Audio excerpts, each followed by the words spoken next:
Thank you very much for having me, Aaron. So this year with Maryland Climate Tech Plus 2026, we're going to do a quick intro to embodied carbon, which is one of the focuses that we had in 2020, well, during 2025. So we have a lot to share in terms of where it is right now in 2026. So my name is Stanton Wong. I'm the executive director at Reset Standards. And we are a international standard with projects across 21 countries and 600 plus accredited professionals.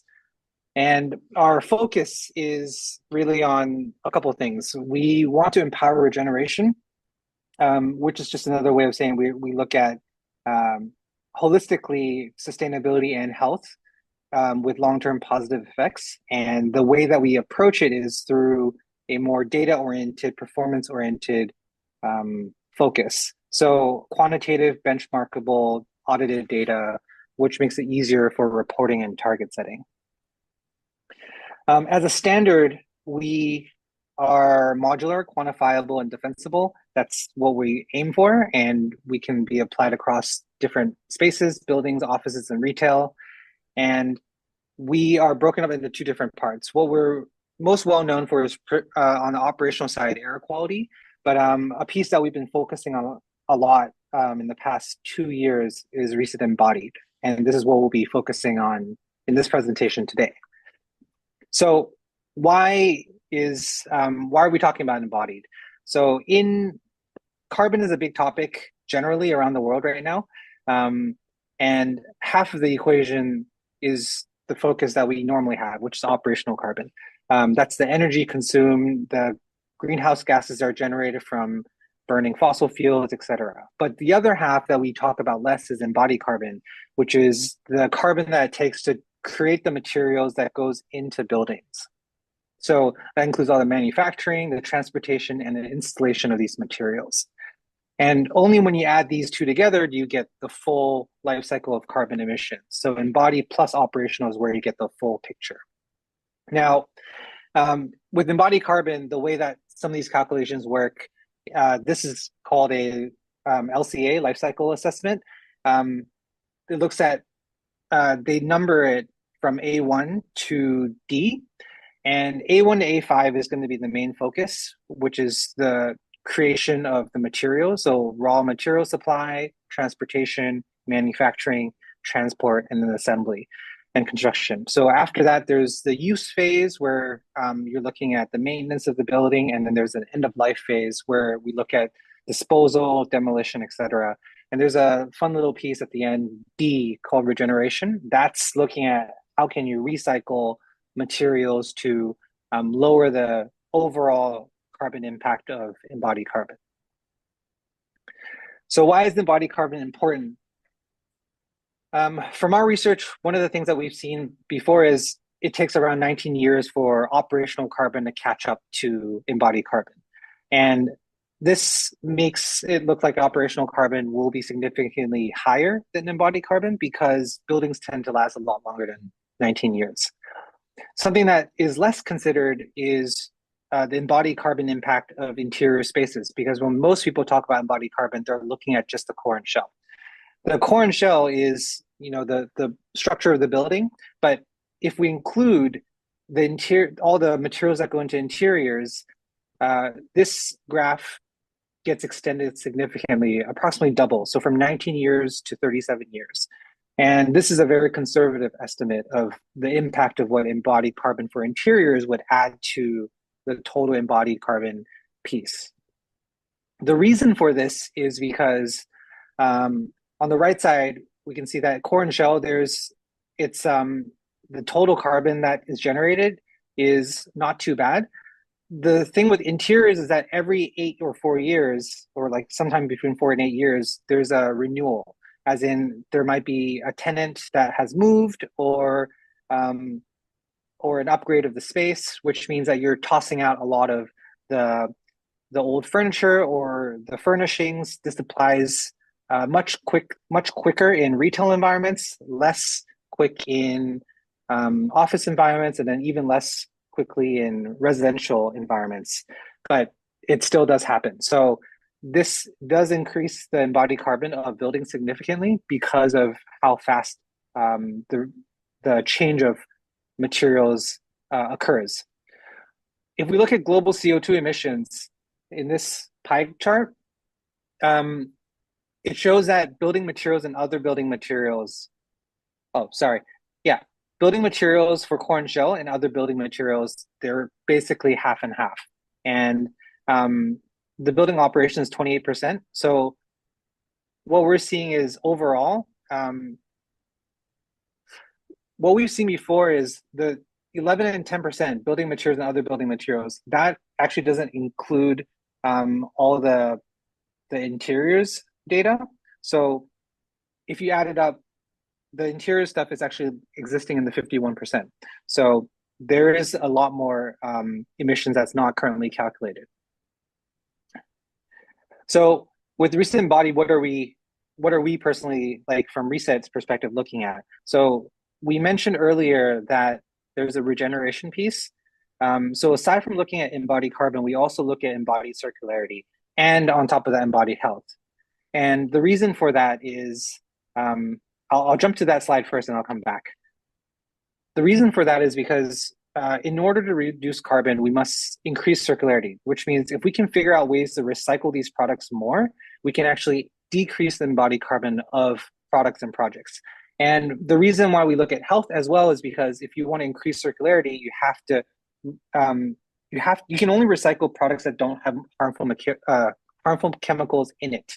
So having a health metric to measure how much toxic materials or content is in the material itself helps us look at the possibility of recycling in the future. So back to kind of how embodied came to be. Traditionally, when you look at products, if you compare them, you get a bunch of labels. And so initially, how we were looking at it is how do we quantify this? How do we take the numbers from the labels and make them comparable? So that took us to this point where you could get a number for carbon, a number for circularity, a number for health, and then use that to at least quantify what metrics you might care about aside from the cost. And then this is all leveraging labels and certifications for products that are already on the market. And generally, our goal is to try to incentivize products to get to 100% carbon neutral, for example, 100% circular, 100% healthy and free of chemicals of concern. So that's why the numbers, like for example, carbon saying 89, that is saying it's 89% towards 100%, like 89%, yeah, towards 100% carbon neutral. And then 73 is 73% towards 100% circular. This technically means that it's actually very hard to get to 100, and but the goal is 100% for the target number. And for a project, generally what we're doing is we get a bill of quantity of all the products. We score every product, and then you get a project score. You just add it all up. That's the total embodied carbon for the project. And to make it benchmarkable, we typically will divide it by the square footage of the project so that you have a embodied carbon per square footage number. So what we're seeing is, well, I was talking about interiors earlier, with carbon and with interiors, what we're seeing typically is most construction waste, 94% of it is tossed in landfills. So it's not recycled at all. And if we can start being more careful about disassembly and reuse, from what we've seen in projects, we can lower embodied carbon by 45 to 68%. So that's significant. And this is something that doesn't require using different types of materials. It's just about process of how you install and how you recycle afterwards. So a few case studies on what kind of impact can be had. So if you include these metrics in the design phase and you start picking and choosing materials, there's already a possibility of a 29% carbon reduction. If you decide to reuse parts of an environment that is being taken down. So for example, this project, they reused multiple buildings, kept the old buildings, refurbished it. That's another way to reduce carbon significantly. So by not demolishing old buildings, but you're refurbishing, you can lower, you can have a carbon reduction of up to 60% or more. And the reason for this is because we consider what it takes to demolish and toss all of these materials into landfill and then build on top of it. So that's how the calculation is done. It incentivizes more consideration of not demolishing everything, but refurbishing what you can use. This is another one where it's focusing on reuse of furniture, office furniture. So a company who would be leasing furniture where the business model consists of recycling all furniture after the end of life for a specific project would potentially reduce waste by 94%. And then an example of using metrics to improve. So Starbucks in Shanghai has a focus on circularity, and their first project with us, they hit a 50% circularity score. And then as they continue to iterate, they got to 67%. So this was through looking at the reports, looking at how they can improve in terms of material choices or how to disassemble and recycle. So one of the biggest impact for this was finding out that one of the manufacturers for gypsum board can actually 100% recycle the gypsum board, but they don't do it because from a business perspective, it doesn't make sense. But because Starbucks is a big enough client, the gypsum board manufacturer decided that, well, they committed to recycling all their gypsum board if it's returned from Starbucks sites. And that's how they increase their circularity by the percentage that you see. So from 50% to 67%, it's one of the pieces. And then just if you can reuse all the furniture in your space, you can lower carbon by around 40%. So this is an office where they were moving from one part of the building to another part of the building, and they were reusing most of their furniture and their furnishings as much as possible, because that was, when they were working on this, they looked at they basically worked with us to measure the impact of embodied carbon, and they found out that if they can reuse, they lower their embodied carbon score. So it made it a much easier sell to management to reuse as much as possible. And then just another project where during the design phase, they included all the, they included embodied carbon metrics. So they were able to improve their embodied carbon score significantly. Okay, so just a quick sample report for like what we would actually be doing on a project if we were looking at this stuff. The first thing is there's a material boundary. So we talk about benchmarkable data, and the way to do benchmarkable data is to break it down enough that you can actually benchmark projects against each other. And for most interiors, we're looking on the right side. So there's the non-bearing structures, interior systems, finishes and millwork, furnitures, fixtures, and equipment. A lot of products don't have all four of these. They might only have data for the finishes and millwork because that's what the construction team is in charge of. The design team might be in charge of FF&E, so they have that data. It is often the case that we encounter a project where they only have one section of data. So by having it be able to be broken up like this, you can compare apples to apples when you're comparing projects, because then you're looking to say, oh, we're only going to compare number 3, finishes and millwork, nothing else. That makes it possible. If you did a project without this boundary, with the material boundaries, it makes it harder to do apples to apples comparison. So this is the first thing that we have to do for every project. Then in the report that we do, the first thing we generate is key results. So this is a summary of the results that we see for carbon, circularity, and health. There's the black in the middle is essentially the final score. And then on the very right side, we have a few potential short-term targets. And then in the middle, there's a few baselines and benchmarks based on previous projects that we've seen. So with the results, we have a per square footage or per square meter number. We do benchmarks for this afterwards. So how is it compared to industry baseline? How is it compared to recent average data? And then there's a breakdown of exactly what percentage of what material type is consuming this project. So for this specific example, LED screens was used extensively, so that became a extremely large portion of the embodied carbon. And then for embodied circularity, we're looking at two things mainly. There is a source of life and then the end of life.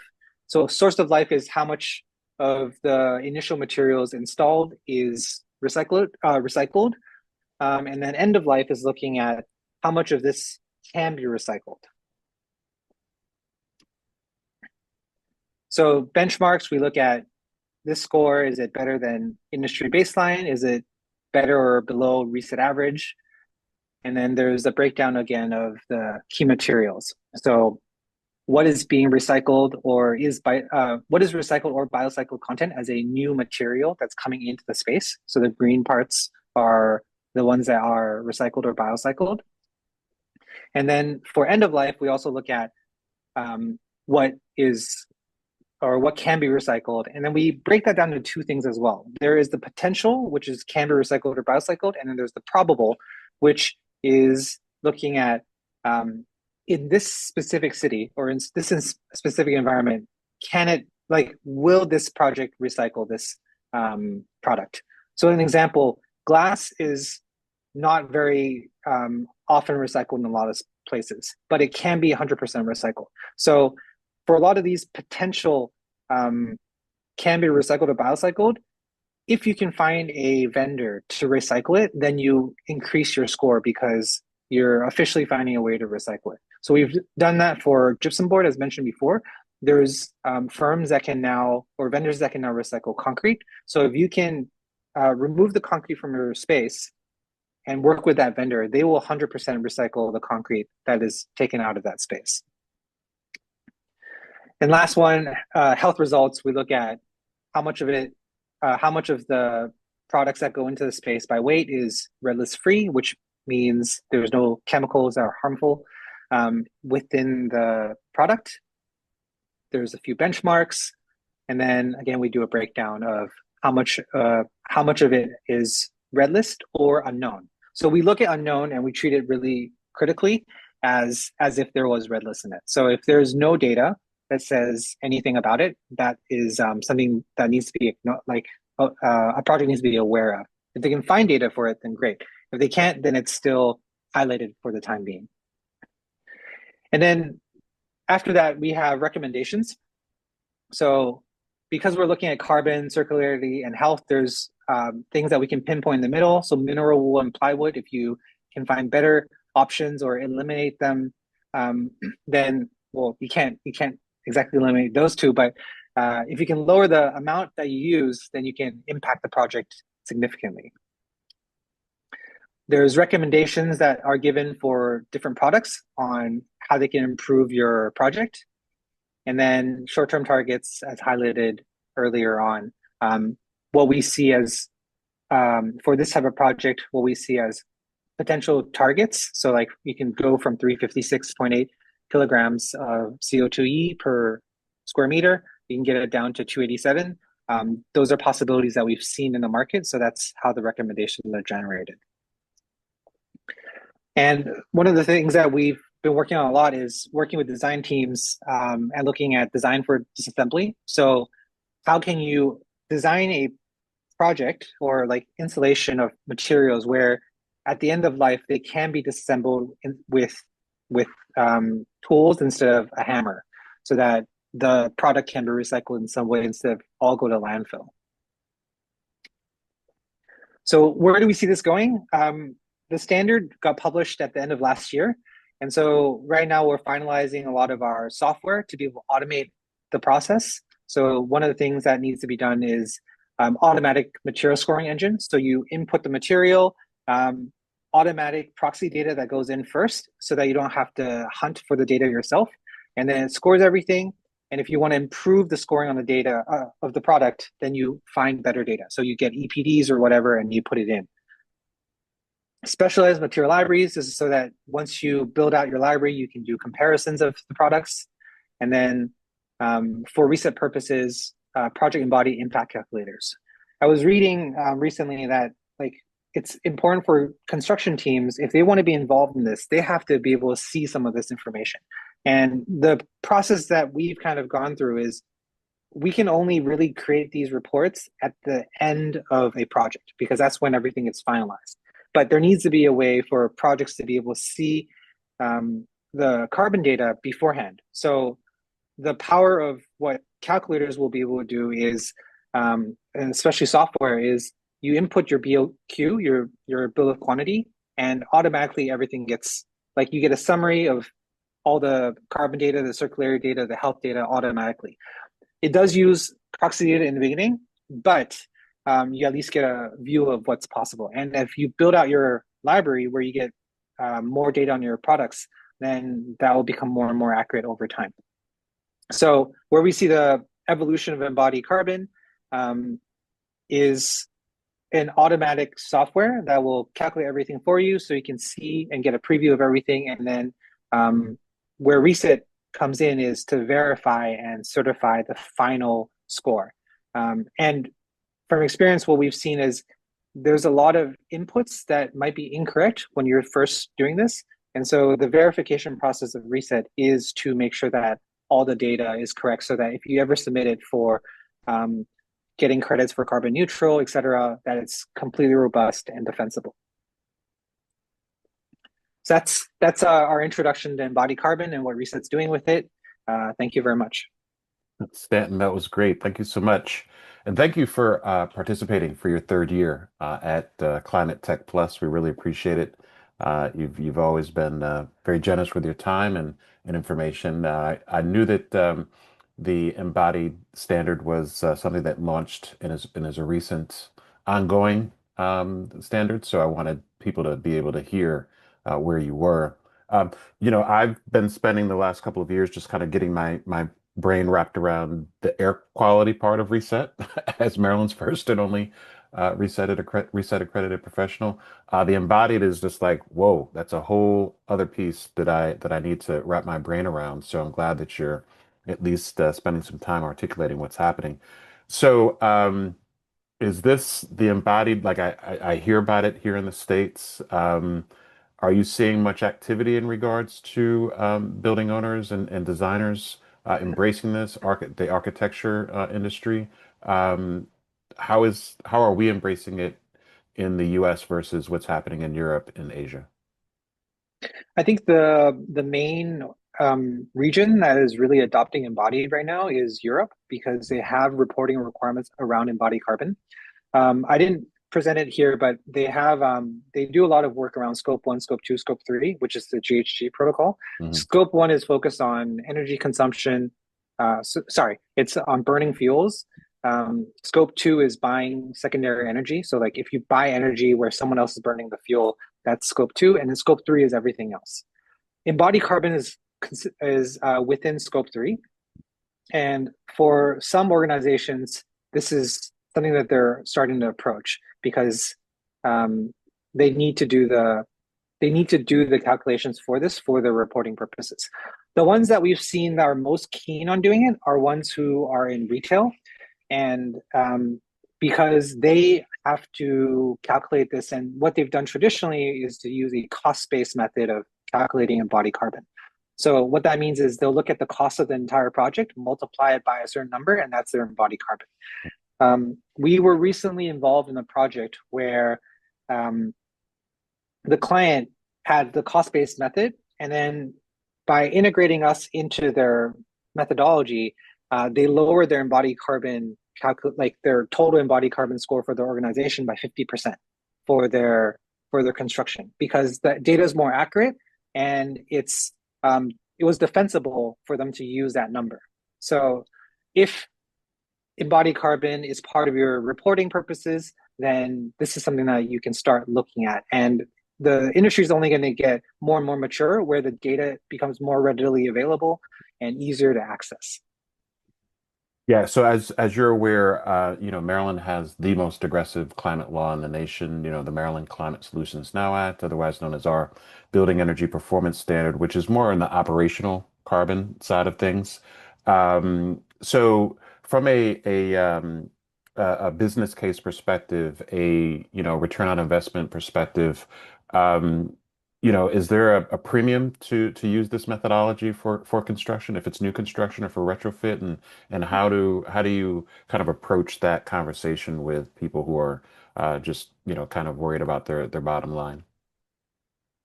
I think that the reporting process it's so our concept is you have to measure first to figure out where you can improve on.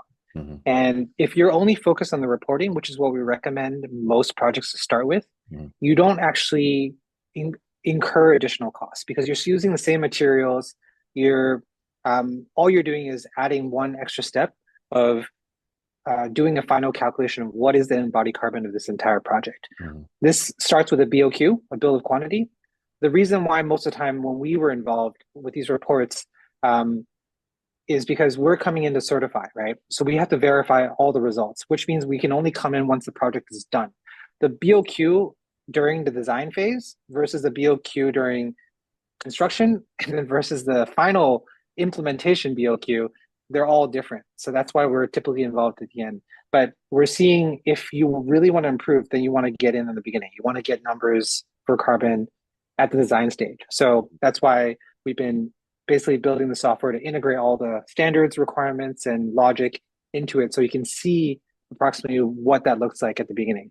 Hmm. So all that is to say, if you're just trying to calculate, it doesn't really add additional costs. Hmm. Like it's the reporting cost is probably less than 0.01% of your total project. If you're starting to look at additional like better materials, that might incur additional cost. But our recommendation typically is looking at how do you choose materials that can be recycled at the end of life, and then having a plan for them to be demolished in a way where it doesn't go to landfill. I think the best representation of this, if there was a country that's going to start measuring this, Japan would rank really, really high on this because the way they deconstruct buildings is they're not allowed to blow it up. They can't do demolition where they blow up the building and it collapses. Hmm. They remove it floor by floor. Hmm. And the way they do it is they have these uh, jacks that automatically lower floor by floor, and then they have a team that deconstructs the entire floor, and they lower it again, and they deconstruct the entire floor. So the process there makes it so that they can separate the materials and recycle as much as they can. Very, very much how we deconstruct our historic row homes here in Baltimore, just kind of brick by brick, repurposing the brick, Yeah, repurposing the wood that is 150-year-old wood that you cannot buy nowadays. So very similar. I recognize that. So again, back to the ROI kind of payback period. I know that when during the energy crisis when we started coming out with different methodologies to conserve energy. If a building saved more energy than the next, it got a plaque and it rented for more money and it sold for more money. And then, with indoor air quality, the business case being, better human performance, kind of less missed school days, less missed work days. And if you had a building that performed on a higher level for human productivity, then it was generally would rent for more and sell more. How is this by using these materials? Has there been enough analysis or enough time to evaluate the resale value or the premium that you can get on rent from that perspective? I think for ROI, we're still early days, Hmm. um, mainly because it's it's not a requirement. And if we talk about health from a health perspective, what we've seen in certain projects that um, some projects, if you're not aware of health at all, you're putting, I think the project that we saw was 4 kilograms of toxic chemicals per square meter in a project in an indoor office environment. So this is obviously not always at surface level, as in it's within the product in some way, but that's a lot. And the reality of a lot of materials is there's a lot of, let's say if you're working with MDF wood, if it's lower quality wood, there's a lot of toxic glues that are within the product, but they're gonna they're gonna put something a layer on top of it so that you're not gonna touch it or get access to it. But if you use something long enough, you rub it enough times, that surface layer disappears, and then you've released all the chemicals. So you're touching the chemical, it's getting into the air. That's where VOCs might potentially come in. Those are things that you can consider, but it's not easily measurable Mhm. until it happens and someone gets really, really sick. Mhm. So from that perspective, I think operationally it makes more sense to look at that Mhm. um, from an air quality perspective. And then for embodied, what we're really looking at is it is a if we care about sustainability in the long run, this is a piece of the equation, Mhm. Mhm. approximately 50% of the equation. It is less important right now because it's less flexible for you to be able to adjust for. Because let's say energy, right? It's immediate impact, not only from a like material choice perspective, but your bill that you pay for every month. If you can lower your energy consumption, you're going to have a lower bill. So ROI is very direct. Health, I think, has been a long time coming. We've been talking about air quality for a long time, but recently, with a lot of data and a lot of people being more aware of health, um, and also like the air quality problems that we've been seeing because of climate change, there's more awareness around air quality, which means that there's more incentive for people to push it and create the story of ROI around it. And ROI for health, again, is also very hard to measure. There's a lot of assumptions made. You're not measuring the direct impact the same way as energy. So that takes a bit of time for people to understand the value of air quality measuring. Something interesting that's happened recently for air quality from our perspective is there's now stadiums and sports teams looking to implement healthy air quality environments because they've measured good air quality's impact on players' performance, not just like office performance, but physical performance on the court. So that's something that's being considered now for stadiums and training facilities. So I think there's a lot more awareness recently of air quality, which is great. And I think it will take a bit of time for the ROI of embodied carbon and these kind of measurements to come into play. And I think Europe is going to lead the charge on this front because of the reporting requirements. Um, but over time, I think there will be incentive gradually to measure embodied carbon so that you know what your impact is. Yeah, I'm looking forward to that, and looking forward to kind of an analysis of, if you build the way we've always done it for the last however 150 years versus building using, the embodied kind of methodology and the material selection, what the indoor air quality dashboard kind of looks like at the end of the day, knowing that these Yeah. multi-organic compounds, can take up to 20 years to completely off gas. If you're building using typical material, are you seeing any early data in regards to indoor air quality dashboards with some of these numbers, with like VOCs being, almost zero on some of these buildings, or what are you seeing from an air quality monitoring perspective in some of these properties? Or is it too So, early? I mean, for air quality, are we talking specifically about the materials? Yeah, so the because if you're using the healthier materials, then they're not off-gassing, right? Right. And so mainly just the off-gassing part, because the assumption is that they've resolved the ventilation and filtration components. If they're going to go this far, they've already addressed that. But when it comes to VOCs and the off-gassing, what are those numbers looking like when you're using more biodegradable or circular materials? Yeah. So, I think the the materials right now, when we've seen VOC data, typically it's more short-term impact that occurs. Mm. So VOC sensors right now are still very reactive. So if you're using heavily ethanol focused or heavy ethanol content cleaners, they will impact VOC, but that's not necessarily unhealthy. The main impact that we see would be if you use certain glues that are potentially toxic. So less likely in more developed countries, more likely in less developed countries. the VOC will kind of go up and then stay high. Mm. Um, if there's no consideration for CO2, VOCs will also be very high because it can accumulate in indoor environments. Um, so that's the main threat where if you're not aware of it, it could accumulate. I think it's the same with a lot of regions that have radon issues. If you're not aware of it, then it will accumulate, right? And it's not that it's hazardous when there's small amounts, trace amounts, but it's hazardous when it accumulates in an indoor space and gets past a certain point. So it's just if you can measure it, then you at least know if you have an issue. Right, right. Are you finding any traction with hempcrete in regards to that? Or is that part of your rating system if people want to use hempcrete in their construction um, as a material for their construction project? Hempcrete, specifically for carbon or for air quality? For both.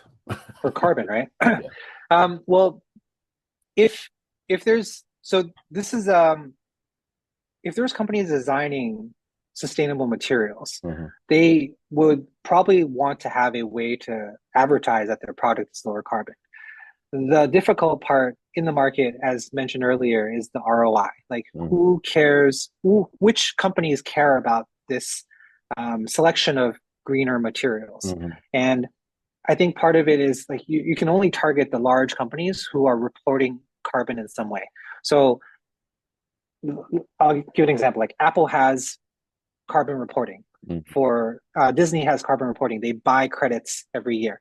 So for them, where carbon reporting is part of how they do their outreach, this might be something that is valuable to them.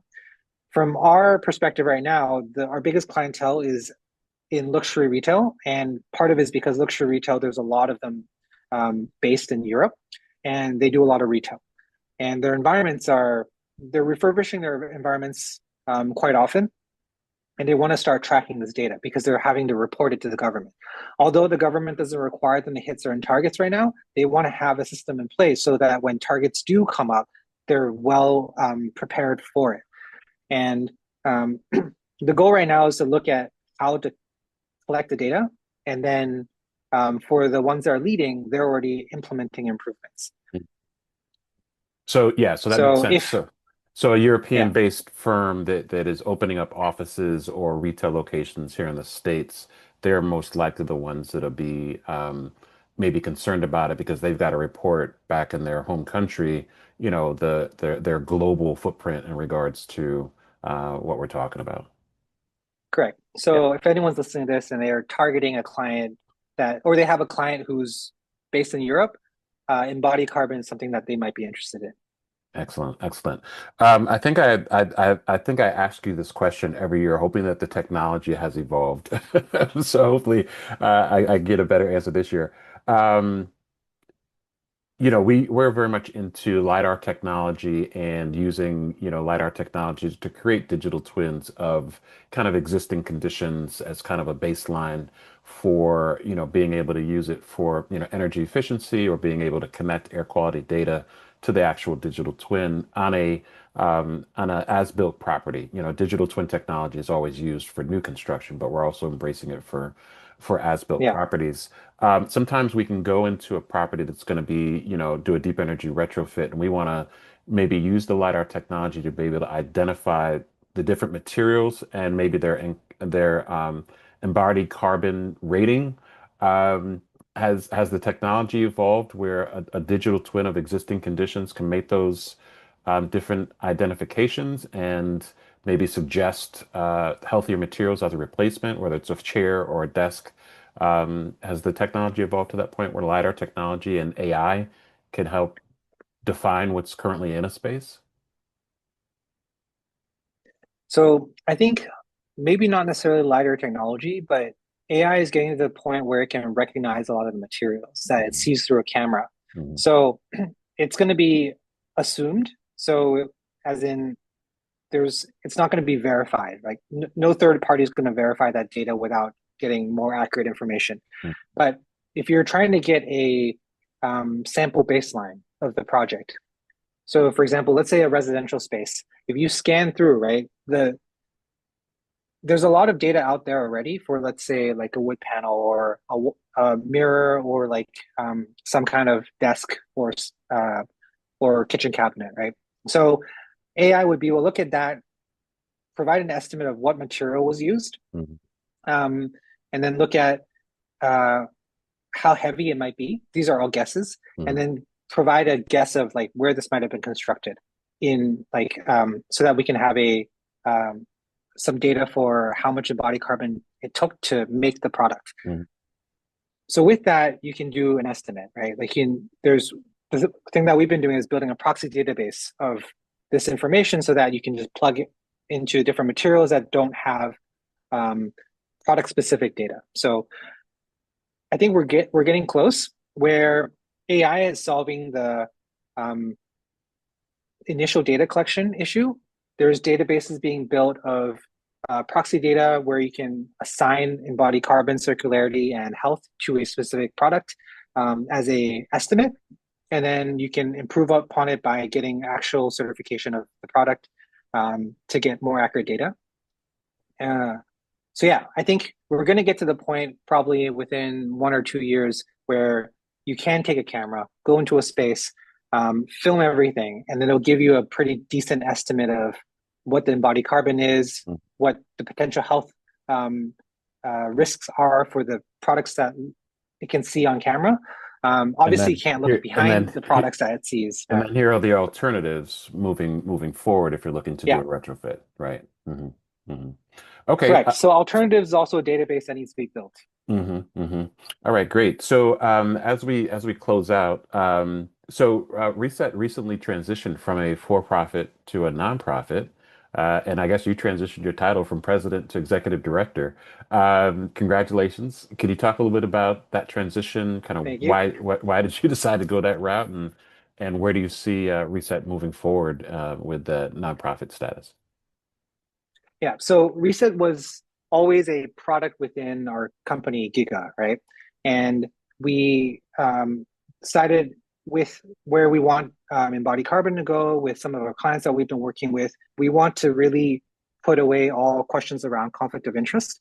And so we're separating all the pieces where the standard is going to exist within the nonprofit. And then if we do any kind of consulting, it will never kind of, there's never a conflict of interest. Some of the issues that have occurred is when we're developing the embodied carbon standard, the Reset Embodied standard, our team has been doing a lot of consulting because we need to understand exactly how this standard is going to work. Um, there's been like, I think, dozens of iterations internally of how this standard has evolved because every single project that we've done, we've learned something that can improve the standard. And so there are questions obviously asked about that. And last year we had an opportunity to really just have Reset separated into a nonprofit. And so we took it and then here we are. So now Reset as a standard is officially a nonprofit. And uh, this way we are, the standard itself is protected. There's no incentive from a commercial perspective or an investor perspective to adjust in any way. Our focus is always to be as impartial as possible and focus on performance and data. And then all the consulting or software development that can exist in a more for-profit entity for investors, et cetera. Makes perfect sense. Makes perfect sense. Last Yep. question. The newly launched Global Commission on Healthy Indoor Air is a IWBI International Well Building Institute initiative. We've got a couple of the commissioners that are presenting here at Maryland Climate Tech 2026. We're very excited to have them. Just wanted to get your take on this and how Reset is involved, not involved, or what's your perspective? So we participated. Rafer Wallace, our founder, was there on at the event, and we're all for it because we've been harping about air quality for a long time, and it's really exciting to see so much effort coming together to push for it. And there were experts and leaders from all over the world who attended, which is very exciting. And I think that in the past couple of years, especially in North America, there's been a lot more awareness of air quality because previously I feel like the conversation was always focus purely on just ROI. But now Right. I think the ROI conversation is less at the forefront because there's a lot more awareness that air quality is an issue. Mhm. And so that's a really exciting evolution. There's a lot more people looking at monitoring to make their systems more effective. So I think we're moving in the right direction, and having a consortium of all these air quality advocates come together to increase the push and have it also tied to the UN is very powerful. Absolutely. I mean, nobody asked the question about the ROI of a fire detector or a carbon monoxide Yeah, detector. You know what I mean? It's just this is what we put into our buildings and our homes as just a matter of the way we do construction. And so hopefully at one day air yeah, quality and air quality monitoring will be looked at the same. So with that, Stanton, I want to thank you again for participating. This was awesome. A lot to unpack here, a lot to learn. And I think Europe is setting the example, and Reset is definitely got their grasp around this concept. So I thank you for that. Anything that I didn't ask you that you want people to know about Reset, yourself, the standard, before we close out? nope. This today was mostly focused on embodied, and thank you for the questions. They help flesh out a lot of the the pieces, and also I guess the other thing I'll mention is air quality is still a priority. So we are gonna have a lot of updates. Um, we're software focused because of how we approach data. We're excited to really be upgrading a lot of the software to make a lot of things feasible again. So keep a lookout for updates on the operational side very soon as well. Absolutely. Definitely looking forward to that. If you need a test dummy in the DMV, I'm your guy. So any any launches you want to make, please let me know first. Perfect. We'll All do. right, all right, Stan. Thanks so much. Talk to Thank you you very soon. much, Aaron. All right. Bye bye. Bye bye.